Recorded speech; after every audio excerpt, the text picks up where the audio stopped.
hard to get started in these whole things, but first I just wanted to thank everybody for coming. My intention tonight to speak about is the beautiful topic, trade wind sailing. You know, that trade wind sailing could also say blue water, tropical downwind sailing, but trade wind sailing is sort of the topic. Now, my intention is, if you were 5 years from now going out, my intention is that this, hopefully it would help you, because these are some of the things that I wanted to find answers for, and what is it all about. And so if you're going to go, this is for you. If you're in the middle of it, this is a comparison. And if you've already been crossing oceans and stuff, then you can just see how another boat does it. That is my intention. And I'm really excited about this possibility, because I believe the cruising world, the zeitgeist of cruising world has been distorted, and it's slopped out, and I feel a little bit of a square peg in a round hole here, and that the emphasis seems to be on the destinations, and I cannot take a higher exception than that. I think the blue water is about blue water, and so tonight the talk is about the ocean, the destination is the ocean, and the activity is sailing.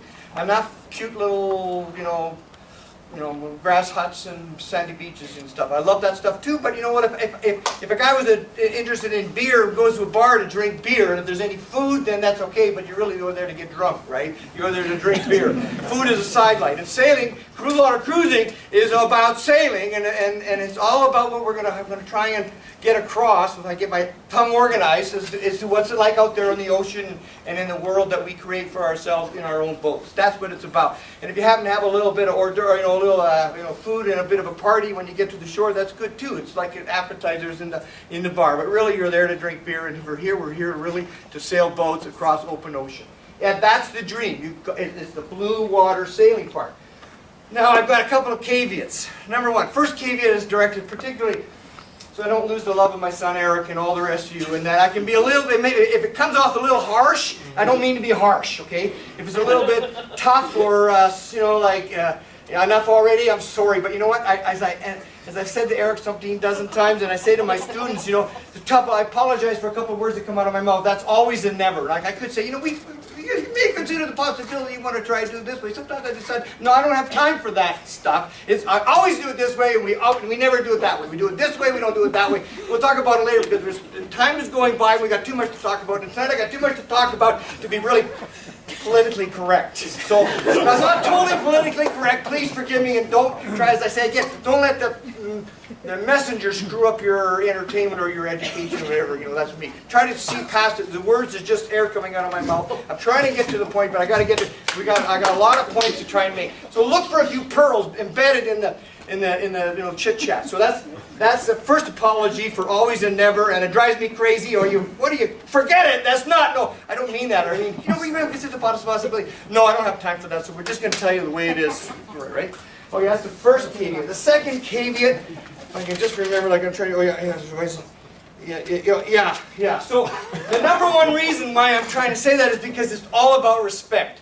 The beautiful thing about this beautiful dream is that we have the opportunity to create our own world and do it our way. It is not a zero-sum game. Really important. For a lot of these men, they don't get that. It's always me against you. I'm not going to get into a wee contest about what's the best radio or what. No, that ain't going to happen. We're just going to do it my way tonight, right? That's what we're going to do. There's no contest. There's no discussion. There's no play card. I'm just going to tell you the way it really, how you really want to do it. And Terrwyn will be a little demonstration there. So that's it. Oh yeah, and the last caveat is mountaineering lends itself to slideshows. The dramatic, static, three-dimensional, it's awesome and really good. And we've all looked at enough YouTube videos of drunk white guys sitting in plastic cockpits drinking beer, like in the water going by, like hello, a big deal, right? It doesn't really capture it. And even our slides don't really capture it. Nothing captures it. It's all about the motion and the experience. You can't catch a picture on a slide that shows a couple thousand miles in all directions. Like it's 500 miles to Vancouver from here, nautical miles, and we're always 500 miles away from everywhere. There's nobody in that radius of 500 miles or 1,000 miles, right? And that, as an adult, you know that. That's why it's so electric, it's so wonderful. You're there, like you're on the summit all the time. What is the best day you ever had, Bill? I don't know, they're all about the same, actually, and they're all great. Basically great, but you can't see it on the slide. So You know, it's a little bit of a cop-out of story, you know, elsewhere, but, you know, they're not that great. They're okay, but, you know, there's best we can do. But that's why you have me here, right, talking. Okay, it's the intensity, yeah, okay. I hope these things work. Especially don't stand in front of it. No, we're going to stand, so I'm going to kneel down. What do we do? Chair? Oh, we're getting closer. It's all good. Okay, trade wind sailing. Oh no, he won't sit up. All right, we're getting going Are you here. going to go further than that? Or No, that's about it. You relax. Trade wind sailing. Okay, now it's hard to get a really good picture of what's going on. Even if you're climbing over the cliffs of St. Helena, the only way you look about it is about your boat, because it's all about the boat and it's all about the water. It's not about the destination. It's all about the boat. Sea struck. You know that there's a actual verb. I don't know if it's a verb or a description where the young boy is standing on a pier in a big city and he sees all the ships in there, ones from Amsterdam and Singapore and Hong Kong and Cape Town. You look at all those boats. All the ocean is connected. The ocean is the world's biggest thing. The whole idea is exploration and learning. The ocean's the biggest thing. It's sea struck. Oh, I'd like to go. How can you imagine it? Like, how can I go from Vancouver all the way to Hong Kong or Jakarta or wherever? It's all connected, and there's an excitement that goes in our brain, right? And for instance, another one is if you're standing on the shore of Tofino or somewhere, or the real shore, not Disneyland Sailor Sea where you can see across the other side. There's no big deal. But you stand at the big ocean. You look at the shore and you kick the pebbles and you look out and you think, wow, what's it like out there? What goes on out there? I know I can only see about 5 miles, but there's another 1,000, 5,000, 6,000 miles of ocean out there. It's the world's biggest thing. And wow, what would it be like to be out there? And this blue water cruising is all about being out there. There's some intensity that it's absolutely it's also great. Sir Francis Drake said, it's not that life at shore is bad, it's just that life at sea is better. And that is so true. It is better out there than, as good as it is here, it's better out there. So you're standing on the shore. One day you're standing on the shore wondering what it's like all about. And then you're waking up. You're in that little hypnagogic moment when you wonder, what's going on now? What am I doing today? And you realize that as you're sort of waking up, you're trying to figure out what's going on. And you realize you're moving. You know, it's just, there's this sort of gyration happening, and what's that? And then you start getting the hang of it, and you hear water roaring right by your ear. You're like, shh. And oh yeah, I'm sleeping on my boat. That's right. And you're snuggled in like in a womb, right? You're all bundled in with cushion. And oh heck! I never say the F word unless it's in fun, right? Never ever say the F word unless it's in fun. Right? I think with the F word. I gotta admit it. I think, holy heck! So when I say heck, you know what I'm really saying, right? I think, holy heck! Shh, going by. Whoa, and it's going along, and you open your eyes, it's pitch black. Where am I? Whoosh! Oh heck, what time is it? You wonder, oh my God, I overslept. I've been up 4 or 5 hours. What is it? And then you call up. If you're in a boat like Terrwyn, you know where it's like from me to Neil. You know, you're right there, no farther away. We're never further than from me and Neil. Kathy and I are never further than from me and Neil. And hey baby, what's happening?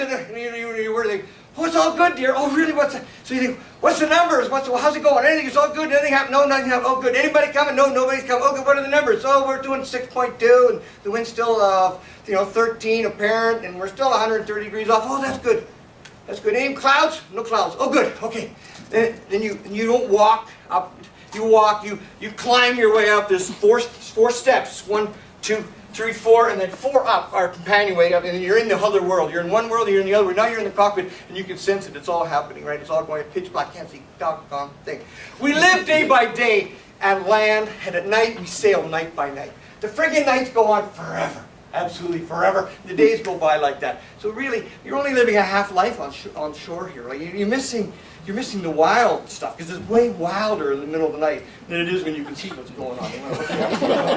Then it comes up and bites you right when you're not looking, so you're paying attention, right? At least every 10 minutes, anyhow. So you wake up and you have a hug, and then Kathy goes down, and I'm on deck, and you stand up, and the boat is moving, and you can see up over the dodge, you see where you're going, and I have two images that jumped in my head when I first started this thing. First one was, I felt like I was telemark skiing, like swooping in one side, and then the other side, and then the other side. Whoa! Whoa! It's steeper and deeper, and you're having so much fun. The boat is doing that. It's going through these waves. And, whoa!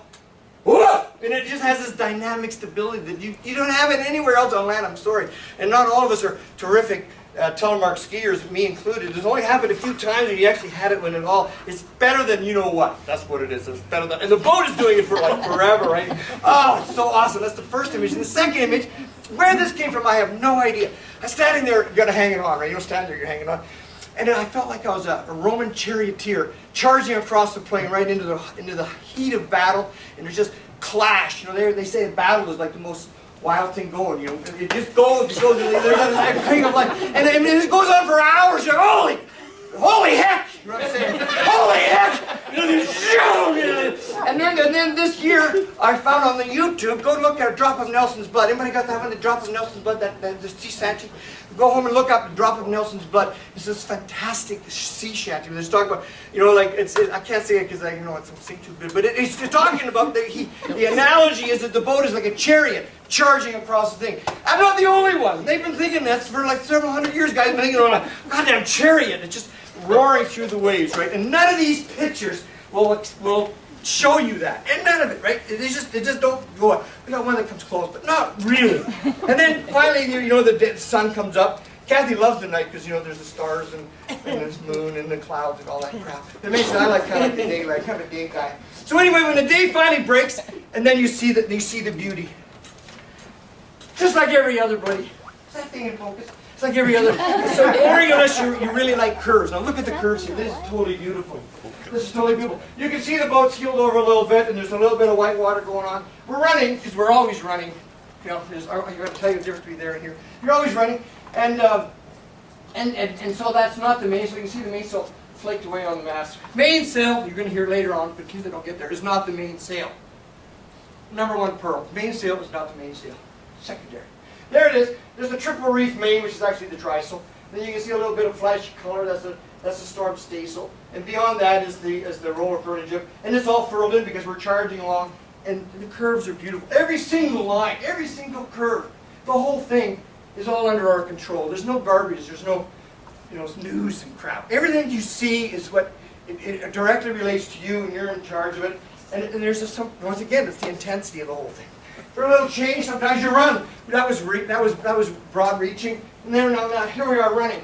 The mainsail once again properly put to bed. We pulled out the Yankee up to windward, and we got the full sails going. We got everything out there. We got all the center of effort far forward, and it's you're back into it again. You're back in that chariot. It's totally beautiful. And it's not always like that. Once in a while, we had to cross the line twice. This time coming up through the doldrums, we were in this, hit it at a very obtuse angle, and we were in this, it was just squalls embedded in this overcast and charging wave. It was actually, and you can see the roller furling jib is furled most of the way up, and we're pounding into sort of beam reach a little bit forward. So every now and then it does get a little bit, but we figure, I just had to have this talk, you know, because we're not even there yet. We haven't even got all the way around yet. We're only 3/4 of the way around, but I just dying to tell you this. It is so cool. What was like? Oh yeah. So in the time we've done 3 trips, you know, 3 6-month intervals. We've gone from here. You'll see it around later. We're now the boats in Trinidad. We're coming up through the South Atlantic, crossing the equator, heading for Brazil, I think, and. So I figured it out. We've at least 250 days. It's 24 hours, 24/7, 250 days out there on the ocean. And there's been like 10 days of this. So I had to have one picture of this. It's not all perfect right there. There's a little bit like that. But most of the time you're surfing and you're surging down. And we'll get to this in the picture of the boat. But every now and then the back of the boat looks like this virtually in the Indian Ocean all the time. And it's just, there's a roaring, there's a sound happening. I mean, it all ends up the same. You know, end up in some paradise. But be this, you know, the French Polynesia, or, you know, Vanuatu, or Tonga, or, you know, or Great Barrier Reef, or Cocos, and they're all the same, and it's all great. Not one. They're all different, but they're all great, and it's all wonderful. But that's not what this is about. You end up sitting there, and you recover.